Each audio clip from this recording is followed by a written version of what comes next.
Entonces, bueno, paso, esto era cuando decía que estamos hablando de un sistema acoplado y estos son los factores climáticos, claro, a los que me refería. La diversidad de factores que mencionaba con anterioridad y cómo todos pueden influenciar la evolución de las dunas costeras. Y ahora, en concreto, me refería a que cuando hablamos de cambio climático no podemos limitarnos a pensar en, en una escala anual, sino que tenemos que pensar en escala de décadas, ya que cuando hablamos de cambio climático nos referimos a cambios en las condiciones ambientales que difieren de lo que sería la media o la variabilidad normal, digamos. Bueno, esto así como una pequeña introducción para saber por dónde nos movemos cuando hablamos de cambio climático y de cuando hablamos de dunas costeras. Ahora concretamente me gustaría enseñaros algunos de los trabajos que hemos realizado investigando cuáles han sido las estrategias y cuáles son en el presente las estrategias que adoptan las dunas para adaptarse al cambio climático, tanto a lo que está pasando en la actualidad como a los cambios climáticos en el pasado. Tanto en el Holoceno como en el Pleistoceno incluso. Entonces, en primer lugar, me gustaría enseñaros un trabajo que hicimos que se centra en el análisis pretende ser un análisis a escala global, y lo que hicimos fue analizar qué estaba ocurriendo con la cobertura de vegetación en una serie de sistemas a lo largo de las costas en el planeta como un todo. Para ello utilizamos datos de satélite y lo que vimos fue que parece que hay una tendencia de aumento de la cobertura de vegetación en general en estos sistemas. Los sistemas que usamos fueron preferencialmente sistemas no impactados de manera directa por el ser humano. Intentamos excluir esos ambientes para intentar ver cuál podía ser la tendencia lo más natural posible. Entonces, lo que constatamos es, además, que este aumento en la cobertura de vegetación podría estar relacionado con los cambios ambientales que estamos teniendo durante el Antropoceno, por ejemplo, con la subida de la temperatura que ayuda al crecimiento de la vegetación, cambiando los ciclos estacionales, un aumento en la concentración de gases atmosféricos, que como todos sabemos las dunas son ambientes muy pobres en nutrientes, por tanto los nutrientes disponibilizados a través de la atmósfera pueden ser muy importantes para ayudar a crecer la vegetación de estos sistemas. Y algunos trabajos también han visto que parece haber una disminución en la intensidad de los vientos continentales, y esto podría también apoyar esta tendencia de aumento de cobertura de vegetación. Las implicaciones de este cambio, de esta respuesta de los sistemas dunares es que tienden a aumentar su nivel de fijación o disminuir su movilidad, y en algunos casos puede incluso ayudar a crear sistemas más resistentes cuando pensamos en el impacto frente a temporales y la erosión relacionada con oleaje, por ejemplo. Cuando aumentamos la escala temporal de análisis y nos vamos para escalas de centenas o millares de años,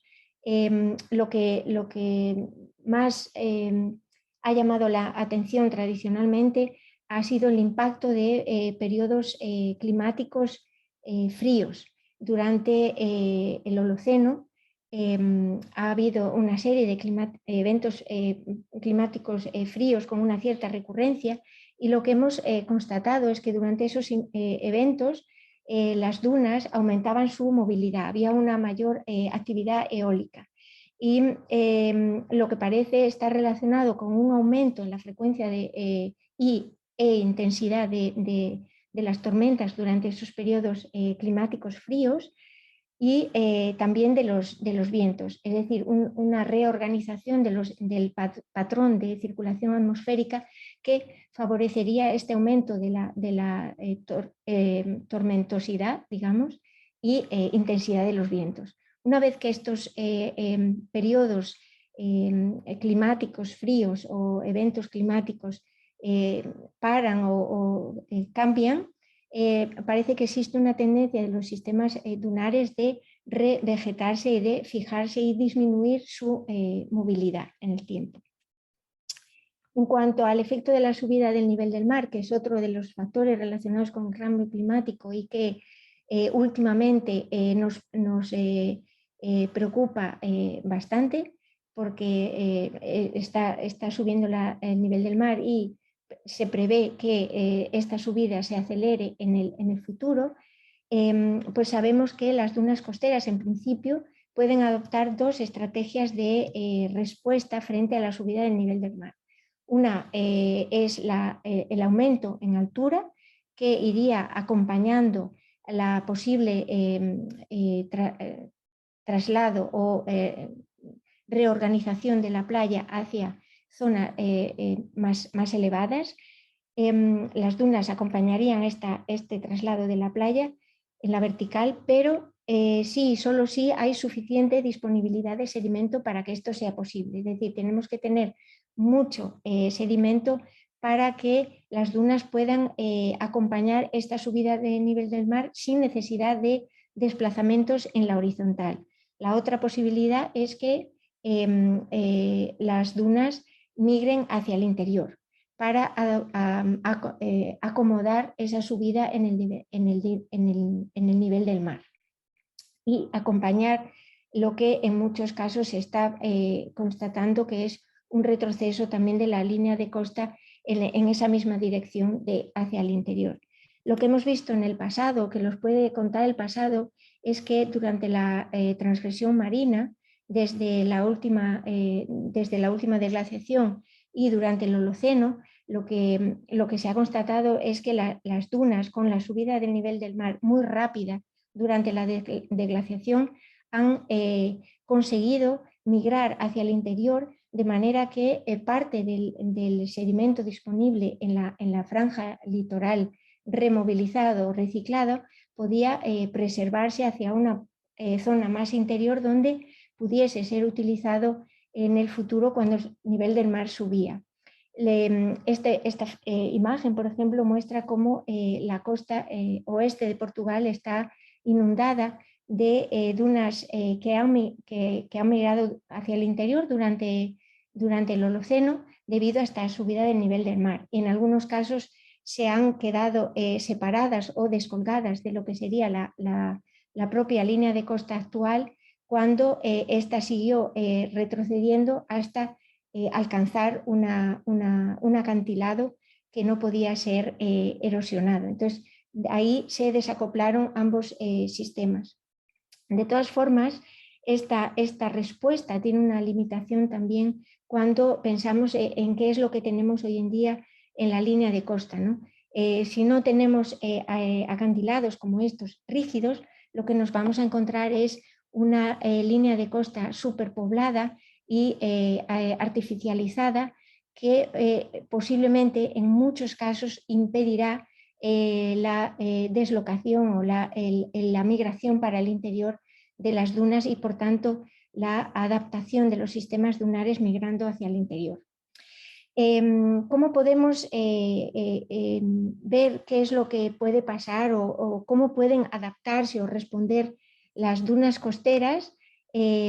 ante estos cambios de las condiciones ambientales? Se puede explorar con recurso a modelos, ¿no? En nuestro grupo hemos trabajado en los últimos años en modelos o soluciones que acoplan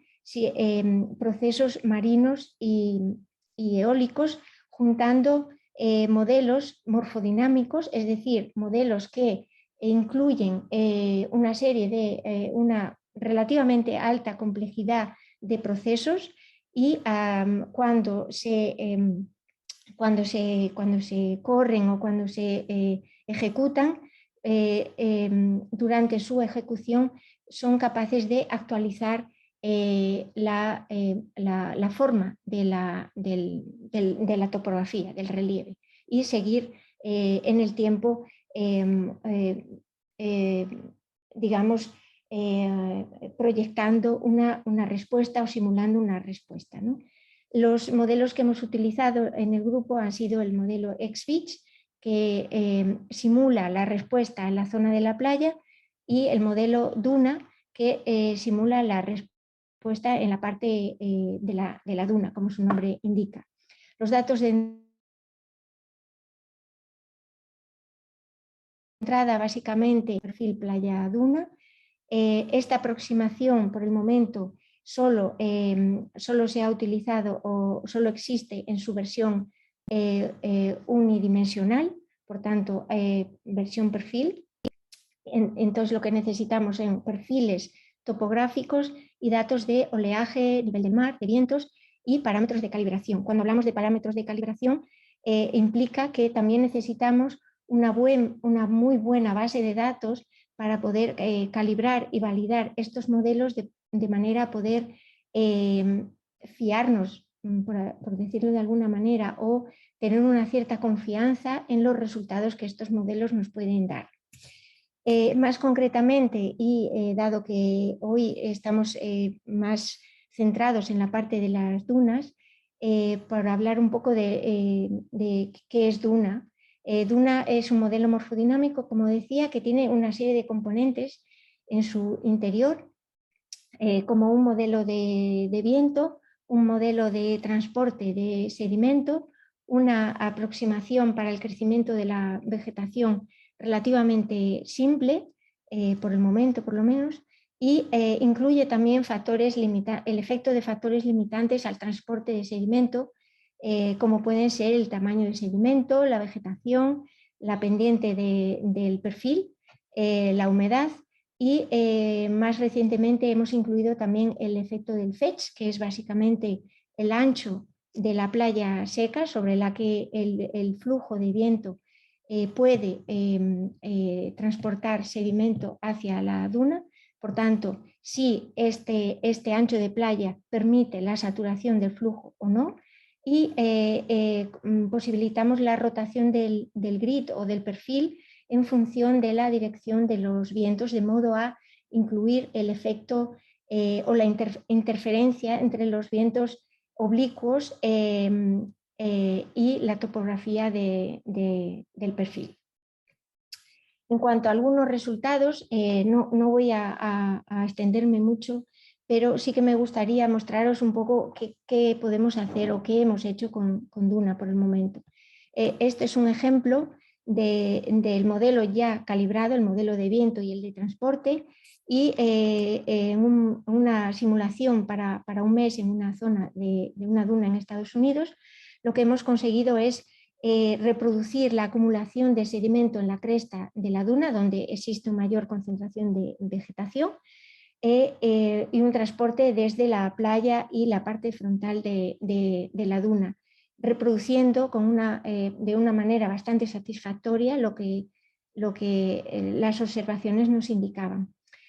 Otro ejemplo es este de aquí. Este es un ejemplo de un cambio a escala anual, ¿ya? Y lo que hemos visto es que el modelo fue capaz de simular la acumulación no solo ya en la cresta, sino también en la parte de atrás de la duna, en el caso de zonas o dunas cuya densidad de vegetación es un poco inferior. Estamos hablando en este caso, por ejemplo, de una duna en la costa sur de Portugal, donde no es árido, pero nos estamos aproximando a las condiciones de Canarias ya. Esto es un ejemplo de otro trabajo que hicimos. Aquí lo que pretendíamos era mostrar cuál es la principal utilidad de estos modelos, dado que aunque estamos hablando de modelos y lo primero que nos gustaría poder hacer es predecir qué va a pasar, pero estos modelos no pueden predecir qué va a pasar, ya, dado que, como veíamos anteriormente, necesitan una serie de datos de entrada, como son las condiciones de oleaje y viento. Este es nuestro primer punto de interrogación. Si nuestras condiciones de contorno son o tienen una gran incerteza, lo que vamos a simular de morfología, de cambio morfológico, de cobertura de vegetación, también tendrá una gran incerteza. Por lo que el gran valor de estos modelos puede ser el explorar distintos escenarios para entender cuáles pueden ser las posibles respuestas de las zonas de las costas, de las dunas costeras, ¿no? En este caso, lo que intentamos demostrar con el modelo es hasta qué punto el modelo es capaz de reproducir comportamientos que estaban o que están bien definidos en la literatura con base a observaciones hechas en las últimas décadas, ¿no? Y en ese sentido estamos bastante contentos con los resultados porque hemos sido capaces de reproducir todos los comportamientos de lo que pretendíamos. Por ejemplo, la interacción entre el flujo de viento y perpendicular a la duna y la mayor acumulación de sedimento en la base de la duna, o la capacidad de los vientos oblicuos transportar sedimento hacia la parte de la cresta o parte trasera de la duna. También me gustaría compartir con vosotros un pequeño vídeo. En este caso, estos son los resultados del modelo ya acoplado playa-duna, X-Beach con duna, y lo que hicimos aquí fue intentar ver hasta qué punto el modelo era capaz de reproducir cambios a largo plazo. Estamos hablando de 20 o 40 años, y nuestro primer problema o test que queríamos verificar era si estos modelos morfodinámicos, es decir, con alto detalle de procesos, eran estables a esta escala de tiempo. Entonces, en primer lugar, lo que hicimos fue esquematizar nuestro clima marítimo, es decir, el oleaje, para poder meterlo en el modelo, y hicimos un test muy simple, fue repetir 2 años esquematizados en el tiempo, con una tasa de entrada de sedimento constante. Claro que esto no pasa en la realidad, pero para ver la capacidad de los modelos son buenos tests que podemos hacer para entender hasta qué punto estos modelos funcionan o no. Y entonces con estos experimentos lo que hicimos fue intentar con distintas tasas de entrada de sedimento ver si el modelo formaba o creaba distintas formas dunares en el tiempo o no. Y verificamos que, de hecho, cuando la tasa de progradación era muy elevada, teníamos pequeñas crestas dunares que crecían paralela a la progradación de la línea de costa. Por ejemplo, este ejemplo que os mostraba, con una tasa de entrada de sedimento relativamente baja, lo que podemos tener es el crecimiento moderado de la duna en una zona relativamente fija, pero de una sola cresta dunar. Y esto era un poco lo que quería mostraros. Bueno, luego tal vez en el tiempo de preguntas podemos charlar un poco más.